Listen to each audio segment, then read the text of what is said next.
Kita lanjutkan pengajian kitab Bulughul Maram. Kita masih membahas tentang Kitabul Buyu', tentang jual beli, dan kita sudah sampai pada hadis 815 dalam kitab saya. Qala al-muallif rahimahullahu ta'ala wa nafa'ana bihi wa bi'ulumihi fid dharain amin. Wa an Anas bin Malik radhiyallahu anhu qala, Anas berkata, ghala telah menjadi mahal as-si'ru, harga-harga, bil Madinah, di kota Madinah, ala ahdi Rasulillahi sallallahu alaihi wasallam, di masa beliau. Faqala an-nasu, maka para manusia berkata, ya Rasulullah, wahai Rasulullah, ghala telah meninggi as-si'ru, harga-harga, fasa'ir, maka tetapkanlah harga, lana, untuk kami, supaya tidak ada harga yang naik. Faqala Rasulullah sallallahu alaihi wasallam, innallaha, sesungguhnya Allah, huwal musa'ir, dialah yang menetapkan harga. Ya, jadi yang mengadakan harga naik atau harga turun itu karena takdir Allah. Al-qabid, beliaulah yang menggenggam. Al-basit, beliaulah yang menghamparkan. Maksudnya menggenggam itu memberikan rizki yang sedikit, memberikan untung yang sedikit karena harga jadi murah. Al-basit yang menghamparkan, ini memberikan untung yang besar karena harganya jadi mahal sehingga para petani mendapatkan untung yang besar. Ar-razik, zat yang maha memberi rizki. Wa ini, dan sesungguhnya aku, la arju, sungguh aku berharap, an alqallaha ta'ala, bahwa aku berjumpa dengan Allah Ta'ala. Wa laysa ahadun, tidak ada seorang pun, minkum, dari kalian, yatlubuni, menuntut kepada saya, bimadzlamatin, dengan satu kezaliman, fi damin, baik dalam darah, wala malin, maupun dalam soal harta. Hadis diriwayatkan oleh Imam 5 kecuali Nasa'i, dan disahihkan oleh Ibnu Hibban. Hadis ini bicara tentang at-tas'ir. Apa itu at-tas'ir? Yaitu tentang menetapkan harga. Apakah boleh menetapkan harga ataukah tidak boleh? Para ulama berselisih pendapat. Tapi ringkasnya saja adalah bahwa hukum asal menetapkan harga tidak boleh. Pemerintah tidak boleh menetapkan harga. Beras harus sekian, tidak boleh naik, tidak boleh turun, nggak bisa. Naik turun itu terserah kondisi. Nah, nanti kadang-kadang barangnya sedikit sehingga harganya jadi naik, kadang-kadang barangnya banyak sehingga jadi murah. Nah, ini Allah Subhanahu wa taala yang menakdirkan seperti ini. Maka pemerintah tidak berhak untuk menetapkan harga seperti ini. Tetapi ada barang-barang yang apabila harga tidak ditetapkan oleh pemerintah akan terjadi mafsadat atau madarat. Maka untuk barang-barang tersebut diperbolehkan para pemerintah untuk menetapkan harga. Misalnya bensin misalnya, nah, ditetapkan harga oleh pemerintah supaya tidak menjual ngawur harganya. Nah, ini supaya tidak ada mafsadat, tidak ada madarat untuk masyarakat. Nah, tidak ada masalah seperti ini. Karena itulah masalah menetapkan harga ini dikaitkan oleh para ulama dengan hadis yang lain, yaitu di mana Rasul bersabda, la darara wa la dirar. Tidak boleh berbuat madarat, tidak boleh saling berbuat madarat. Hadis riwayat Ibnu Majah sahih. Nah, maka ketika dikhawatirkan kalau harga tidak ditetapkan akan terjadi kemadaratan karena masyarakat nanti akan mendapatkan harga yang terlalu mahal karena penjualnya pada ngawur dalam menjual, maka diperbolehkan saat itu pemerintah untuk menetapkan harga. Tapi hukum asalnya tidak boleh menetapkan harga. Biarkan kondisi yang nanti akan menentukan harga, apakah harga naik ataukah harga turun. Kemudian hadis berikutnya 816, wa an Ma'mar bin Abdullah radhiyallahu anhu an Rasulillah sallallahu alaihi wasallam qala, la yahtakiru, tidaklah menimbun, illa kecuali khati'un, orang yang berbuat dosa. Hadis diriwayatkan oleh Imam Muslim. Hadis ini bicara tentang ihtikar. Ihtikar itu artinya menimbun barang. Tujuannya supaya barang itu menjadi langka. Setelah langka, maka dia bisa menjualnya dengan harga yang tinggi.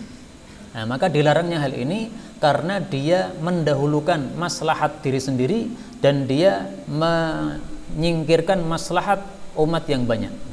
Tidak boleh seperti itu. Maslahat umum harus didahulukan daripada maslahat khusus. Jangan mementingkan diri sendiri sementara melalaikan kepentingan orang yang banyak, orang yang lain.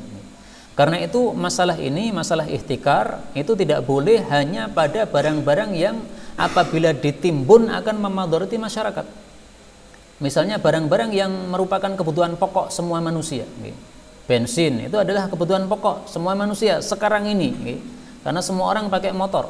Sudah jarang kita lihat orang naik sepeda ontel, jarang, sehingga bisa dikatakan bensin ini termasuk barang yang dibutuhkan oleh semua orang. Nah, ditimbun sehingga menjadi langka, sehingga tidak ada lagi yang jual bensin di mana-mana. Akhirnya setelah itu dia bisa menjualnya dengan harga terserah dia. Ini yang dilarang. Ini biasanya yang melakukan adalah orang-orang yang sangat kaya raya, Pak. Bisa mengkulak seluruh barang yang ada, kemudian ditimbun oleh dia sehingga tidak ada barang sama sekali, langka. Nah, baru kemudian dimunculkan oleh dia dengan harga yang sangat mahal, terserah dia. Semua orang pasti membelinya karena mereka butuh kepada barang tersebut. Termasuk juga beras, karena beras ini adalah kebutuhan pokok manusia untuk kita orang-orang Indonesia. Tidak boleh dilakukan ihtikar, menimbun, yaitu dengan tujuan supaya memadharati orang-orang banyak. Kalau menimbun untuk diri sendiri nggak ada masalah.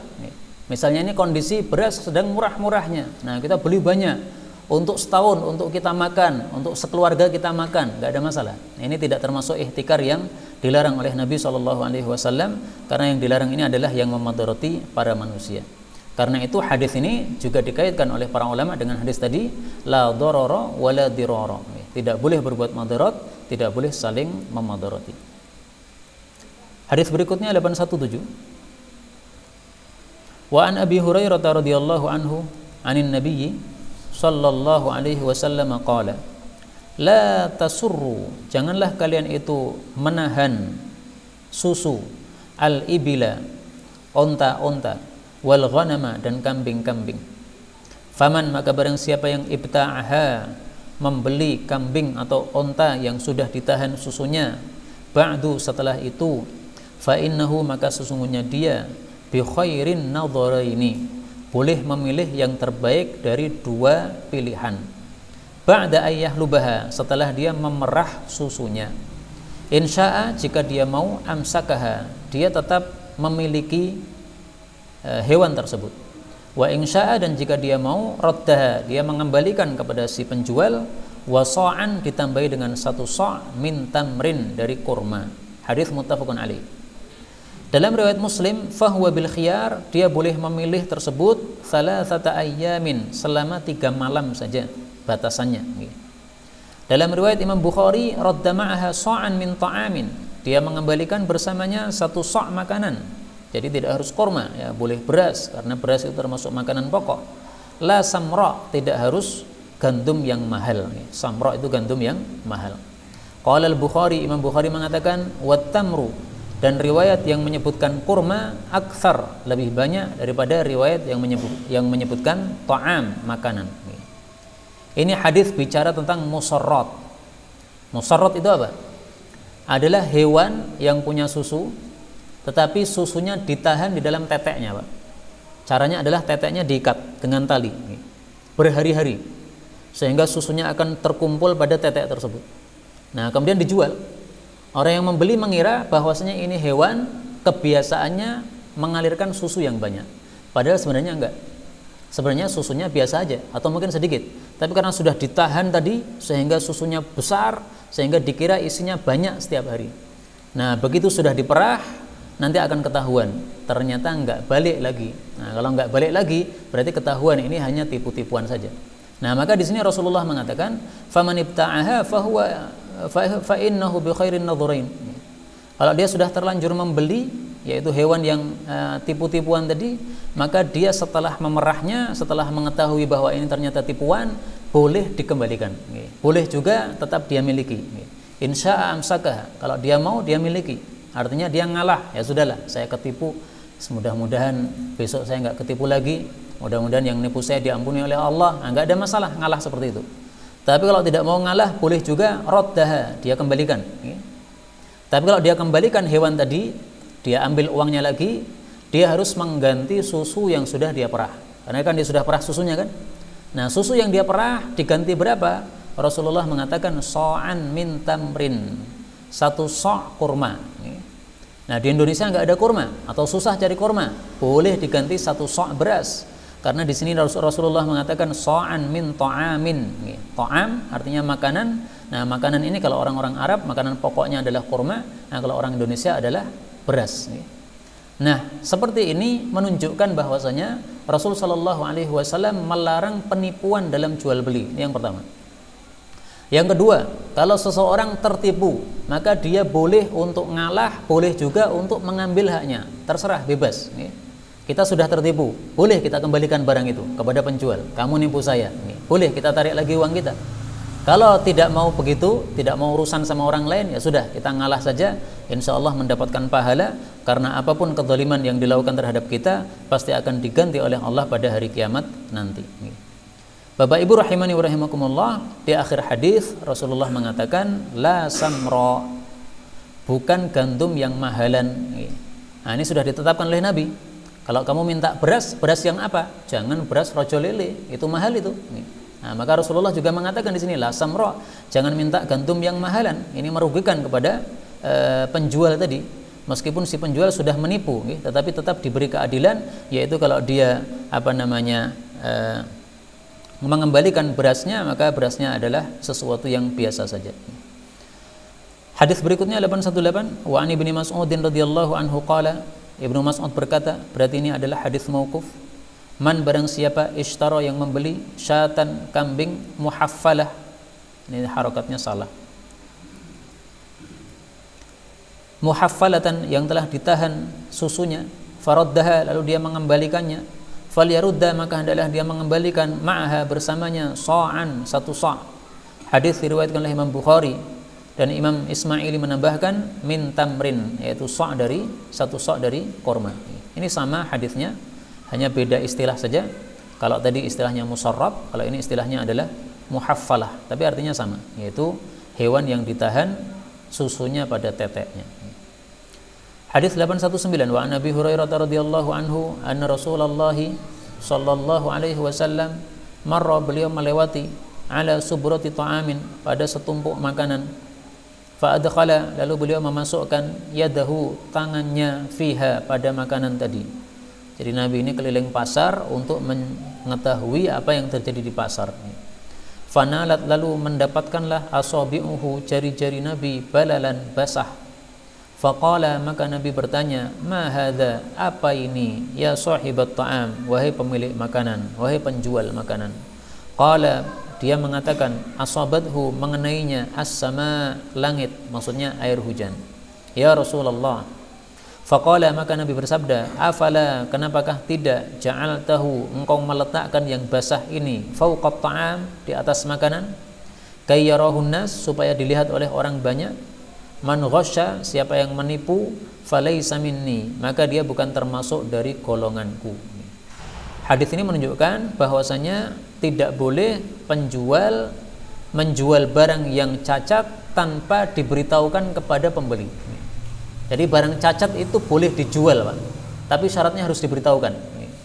Misalnya menjual pelem yang sudah bosok, karena dalamnya apa? Sudah rusak. Dijual nggak ada masalah, tapi dibilangi, ini ya pelemnya sudah rusak, mangganya sudah rusak. Kalau mau silahkan aja, nanti dibersihkan yang bagian busuknya, harganya sudah turun 50%. Nah, nggak ada masalah ngomong seperti itu. Tapi kalau diam-diam saja, padahal mengetahui itu ada busuknya, dia diam saja tidak memberitahukan, apalagi mengetahui bahwasanya pembeli biasanya tidak pernah melihat bagaimana kondisi barangnya, langsung dimasukkan dalam plastik begitu saja. Nah, ini seperti ini adalah zalim, dosa. Maka Rasulullah mengancam dengan ancaman keras di sini. Siapa yang menipu, maka dia bukan termasuk dari golongan saya. Golongan Nabi siapa? Umat Islam. Seolah-olah Nabi mengatakan siapa yang menipu tidak termasuk orang Islam, berarti dia kafir. Seolah-olah begitu. Karena itu Imam Sufyan Ibnu Uyainah mengatakan hadis-hadis seperti ini tidak bagus untuk ditakwil-takwilkan. Tidak termasuk golonganku, ya sudah, tafsirkan sebagaimana zahirnya. Tidak termasuk golonganku, golongannya Nabi umat Islam. Bukan dari golongan Nabi berarti kafir. Meskipun kita tidak mengatakan bahwa yang melakukan ini adalah murtad, tidak, tapi ini ancaman keras dari Nabi Muhammad sallallahu alaihi wasallam. Kemudian dari hadis ini juga kita mendapatkan pelajaran bahwasanya Rasul sallallahu alaihi wasallam mendapatkan wahyu dari Allah Subhanahu wa taala dalam beberapa kesempatan.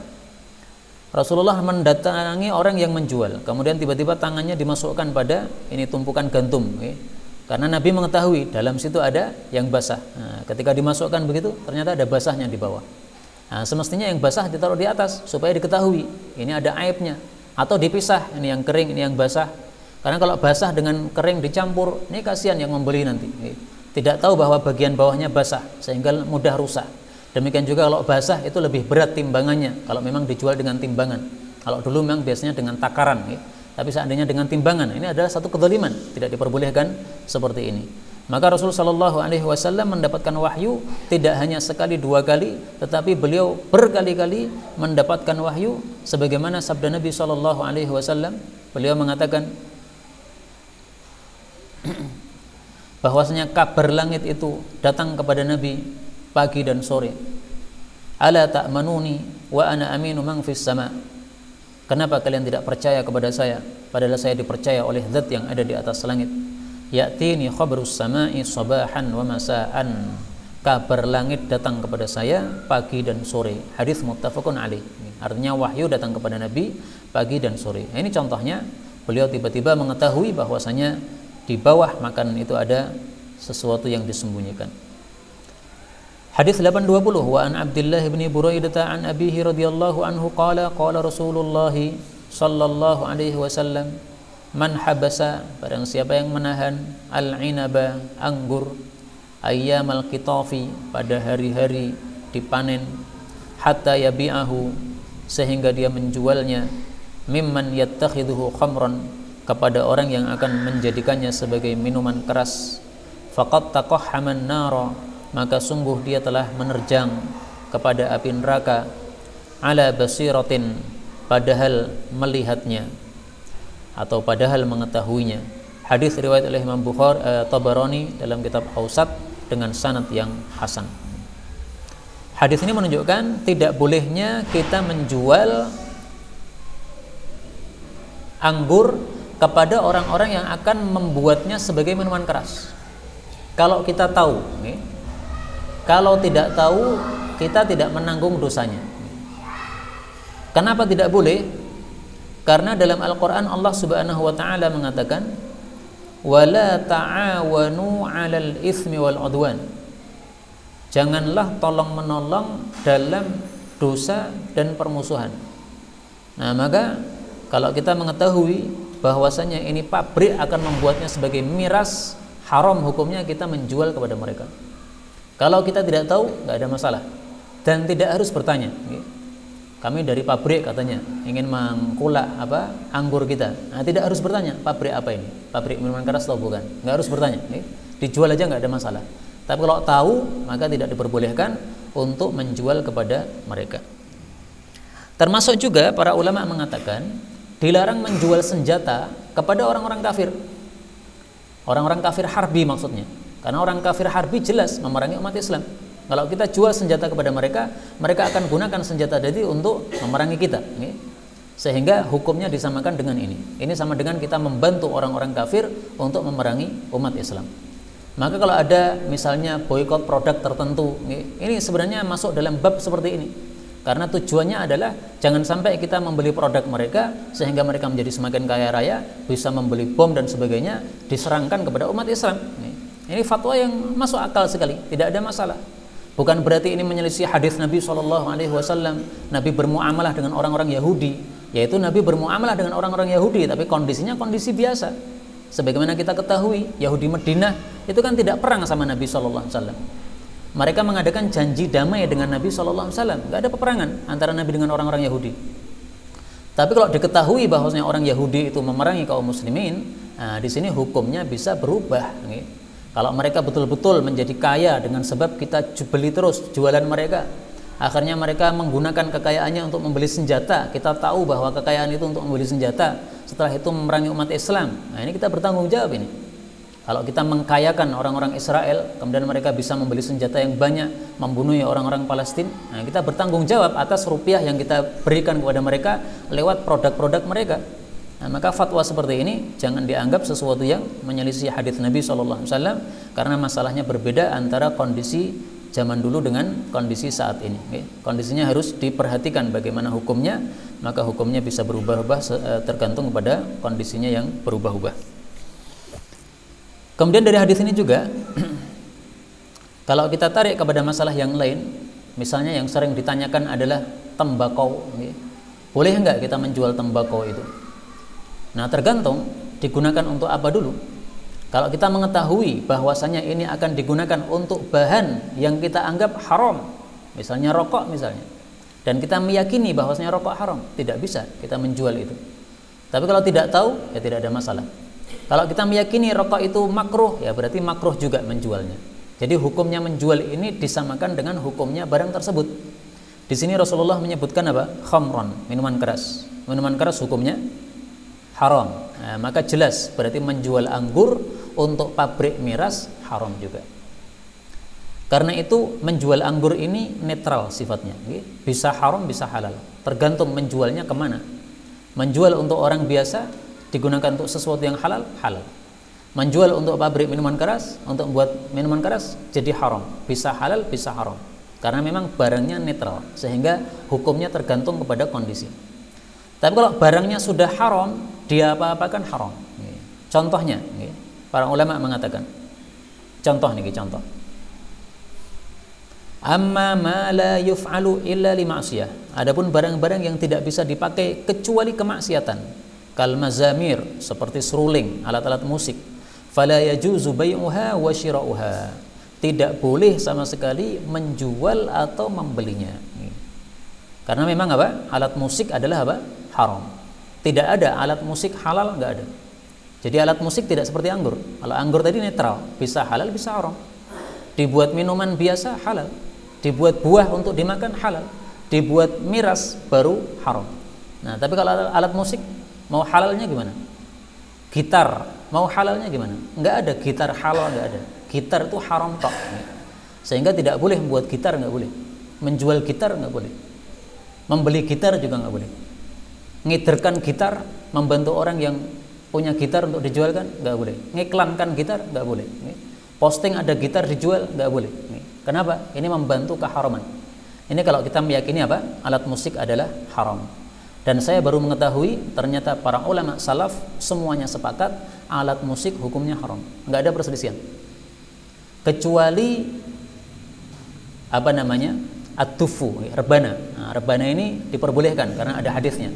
Tapi selain dari rebana, sepakat ulama salaf bahwa hukumnya adalah haram. Muncul Imam Ibnu Hazm, barulah beliau mengatakan halal alat musik itu selama tidak berlebihan. Jadi ini pendapat yang sangat-sangat lemah. Kenapa? Menyelisih pendapat ulama salaf sebelumnya yang sudah sepakat bahwasanya alat musik haram. Hadis berikutnya 821, wa ana Aisyah radhiyallahu anha qalat qala Rasulullah sallallahu alaihi wasallam al kharaju, manfaat dari barang itu adalah bidhamani, dengan sebab jaminan. Hadis diriwayatkan oleh Imam 5 dan didhaifkan oleh Imam Bukhari, tetapi Abu Dawud mensahihkannya, disahihkan oleh Tirmidzi, Ibnu Khuzaimah, Ibnu Jarud, Ibnu Hibban, Hakim dan Ibnu Qattan. Ringkasnya hadis ini sahih. Al-kharaju, manfaat dari barang itu adalah bidhamani, dengan sebab adanya tanggungan. Ad-dhaman bukan jaminan, tanggungan. Ini hadis termasuk hadis yang susah dipaham kecuali dengan contoh, Pak. Contoh gini. Saya membeli misalnya motor. Setelah motor ini saya beli, saya pakai. Motornya baru. Setelah saya pakai 1 pekan, terbukti bahwa ternyata motor ini ada cacatnya. Dikatakan baru, padahal ternyata mesin bagian dalamnya itu bukan baru. Bodinya aja yang baru, tapi mesin dalamnya sudah usang.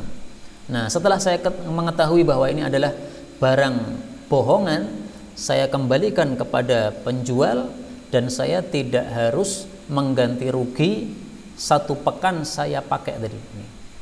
1 pekan saya pakai itu disebut al-kharaju, manfaat dari barang yang sudah saya beli.